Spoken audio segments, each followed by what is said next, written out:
O Ministério Público Federal pediu a condenação do ex-presidente Lula por corrupção passiva e lavagem de dinheiro no caso do triplex do Guarujá. Os procuradores pedem que, se for condenado, Lula cumpra a pena preso. De acordo com os procuradores da Lava Jato, o ex-presidente Lula cometeu os crimes de corrupção passiva e lavagem de dinheiro ao receber R$3.700.000 em propina da construtora OAS, por meio da reserva do apartamento triplex no Guarujá e pelo custeio do transporte e armazenamento de bens do acervo do ex-presidente. Os favores a Lula seriam uma contrapartida ilegal oferecida pela OAS por contratos da construtora com a Petrobras, referentes a obras em refinarias no Paraná e em Pernambuco. Nas 334 páginas das alegações finais, o Ministério Público pede que, após a eventual condenação, Lula comece a cumprir a pena em regime fechado e fique impedido de exercer função pública de qualquer natureza pelo dobro do tempo da pena. Os procuradores querem que Lula pague mais de R$87 milhões à Petrobras como reparação dos prejuízos causados à estatal. Ainda segundo o Ministério Público Federal, o ex-presidente da OAS, Léo Pinheiro, comandou a geração de recursos espúrios na celebração de contratos entre a construtora e a administração pública, notadamente a Petrobras, e, por meio da OAS Empreendimentos, fez chegar vantagens indevidas decorrentes do esquema de corrupção a Lula. O Ministério Público também ressalta que Léo Pinheiro confirmou ao juiz Sérgio Moro que o edifício Solares, no Guarujá, foi assumido pela OAS a pedido do ex-tesoureiro do PT, João Vacari Neto, e que o triplex 164A foi destinado ao ex-presidente Lula. O Ministério Público afirma, juntou documentos que supostamente diriam isso, que esse apartamento, esse triplex, não teria sido colocado à venda jamais pela OAS. Nunca foi colocado à venda pela OAS. Desde lá de 2009. Desde 2009. Eu tinha uma orientação para não colocar à venda, que pertenceria à família do presidente. Nas alegações finais, os procuradores prosseguem dizendo que o empresário também afirmou em depoimento que, a pedido de Lula, visitou o triplex com o ex-presidente e a esposa dele, quando diversas modificações foram solicitadas pelo casal. O Ministério Público afirma que na agenda de Léo Pinheiro foram encontrados diversos registros de reuniões com o ex-presidente, sendo que uma delas teria sido na residência de Lula, para finalizar os projetos da cozinha do apartamento. Lula sempre negou ser o dono do imóvel.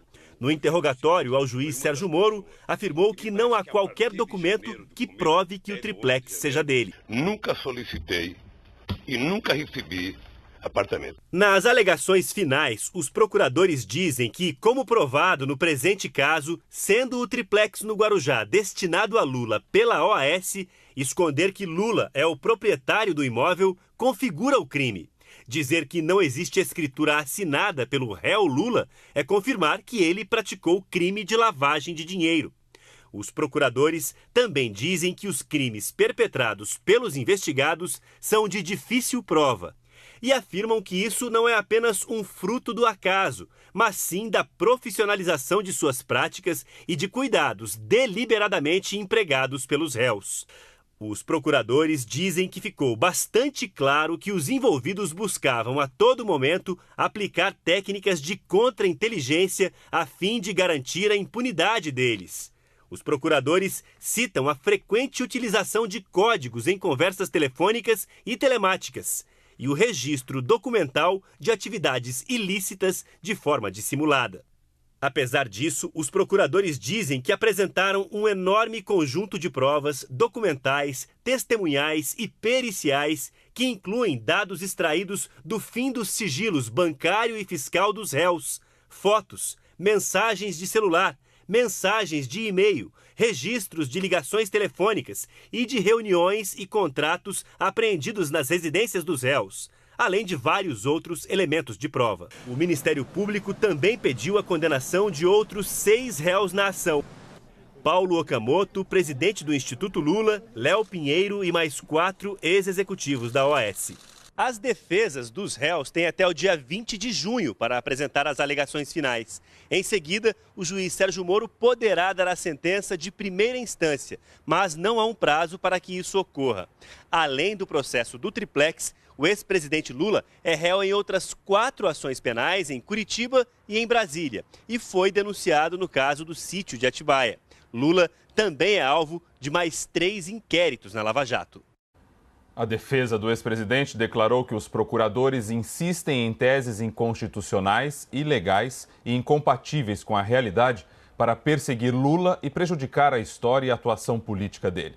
Ainda segundo a defesa, 73 testemunhas, documentos e ofícios de auditorias provam, sem qualquer dúvida, que o ex-presidente é inocente, que ele jamais foi proprietário do triplex e que o imóvel pertence à OAS e foi usado pela empreiteira para garantir diversas operações financeiras. A defesa de Lula também declarou que nos próximos dias vai demonstrar que o Ministério Público Federal e seus delatores informais ocultaram fatos relevantes em relação ao triplex que confirmam a inocência do ex-presidente.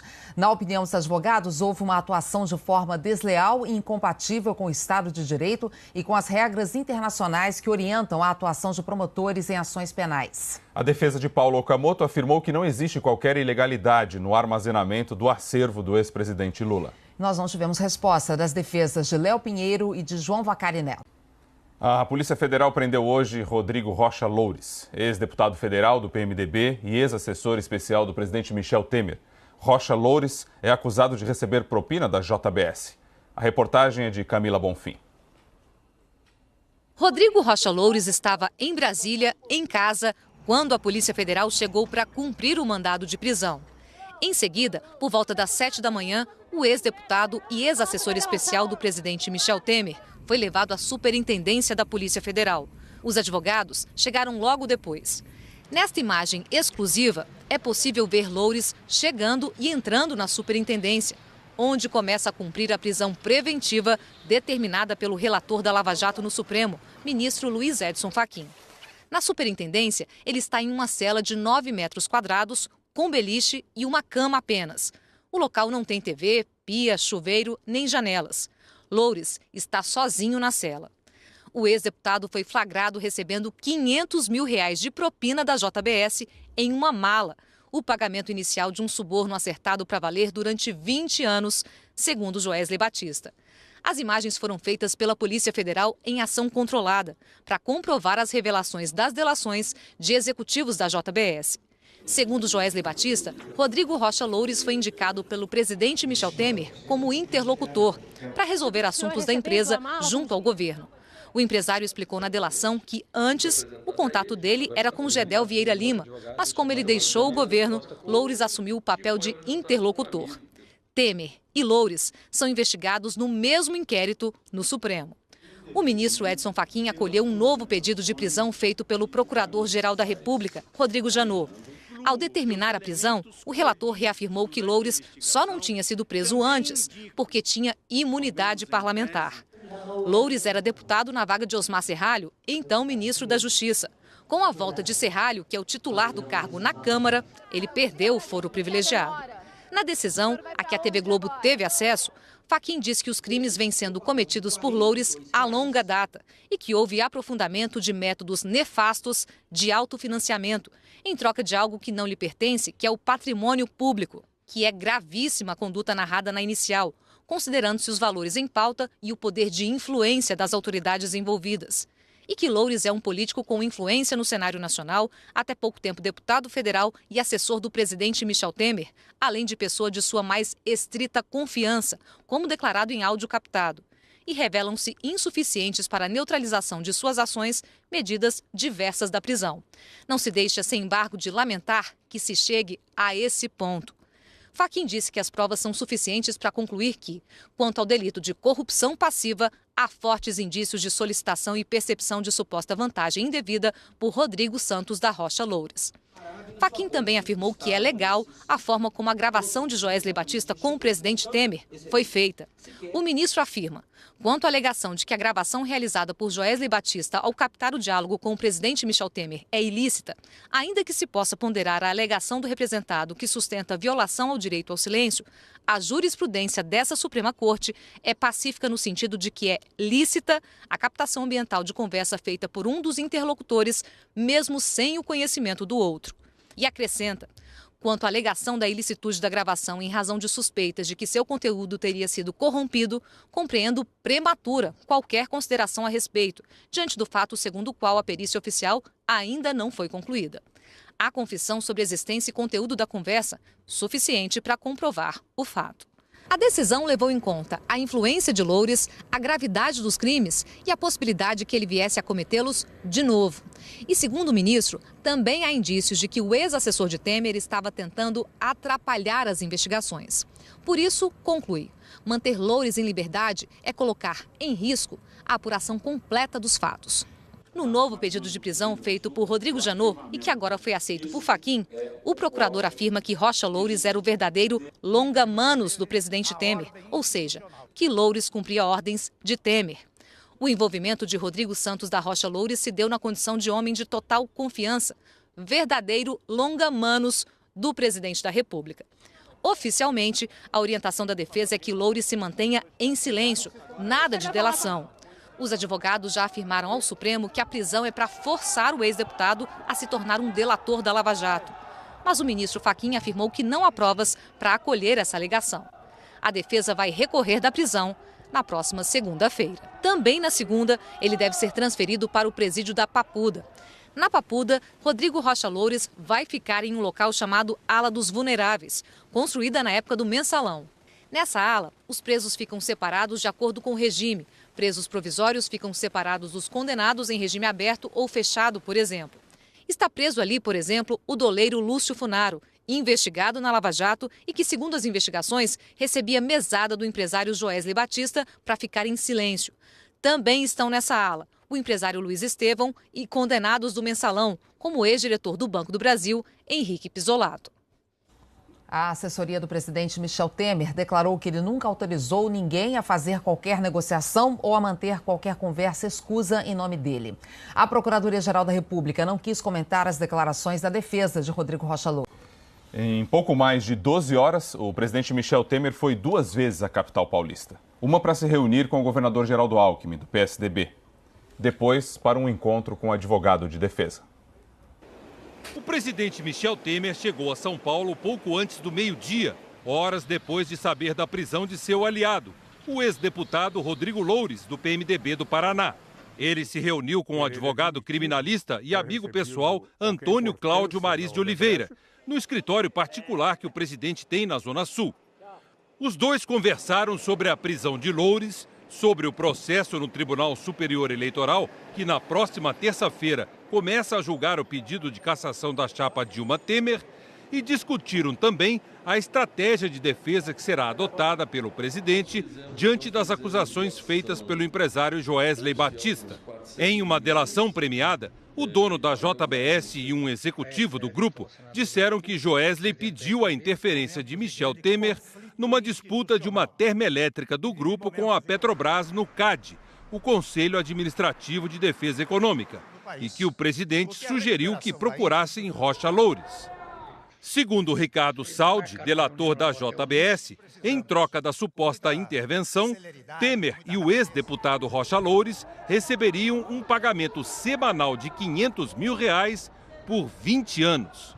Depois da reunião com seu advogado, o presidente embarcou de volta para Brasília, onde ainda hoje vai se encontrar com outros advogados para discutir o processo no TSE. Um olho na sua defesa, outro olho na sustentação do seu governo. O presidente Michel Temer, em pouco mais de 12 horas, veio 2 vezes a São Paulo. Ontem à noite, ele se reuniu aqui no Palácio dos Bandeirantes com o governador Geraldo Alckmin. Em 1h30 de conversa, Temer pediu a ajuda de Alckmin para acalmar a bancada paulista do PSDB, já que alguns integrantes do partido em São Paulo defenderam publicamente a saída dos tucanos do governo Temer. Nessa segunda-feira, o diretório estadual do PSDB vai se reunir para debater o tema. O CAD tem declarado que a análise do tema está sendo conduzida pela área técnica, cumprindo os procedimentos legais e sem qualquer favorecimento. A senadora Gleisi Hoffmann foi eleita presidente do PT no Congresso Nacional do Partido em Brasília. Ela teve o apoio do ex-presidente Lula e disputou com o senador Lindbergh Faria e com o militante José de Oliveira. Gleisi Hoffmann vai substituir Rui Falcão e terá um mandato de 2 anos. A senadora é ré numa ação penal na Lava Jato com o marido, o ex-ministro Paulo Bernardo. Eles respondem por corrupção passiva e lavagem de dinheiro. Segundo o processo, Gleisi recebeu R$ 1 milhão desviados do esquema de corrupção na Petrobras para a campanha eleitoral dela ao Senado em 2010. A senadora também é investigada em outros 2 inquéritos. Ela nega as acusações. Eu tenho uma grande responsabilidade por ser a primeira mulher a presidir o PT. E é uma responsabilidade com as companheiras. Eu vou precisar muito da ajuda, da força e da unidade de todos vocês. Sobre o fato de ser ré na Lava Jato, Gleisi Hoffmann disse que isso não vai atrapalhar o trabalho dela à frente do partido.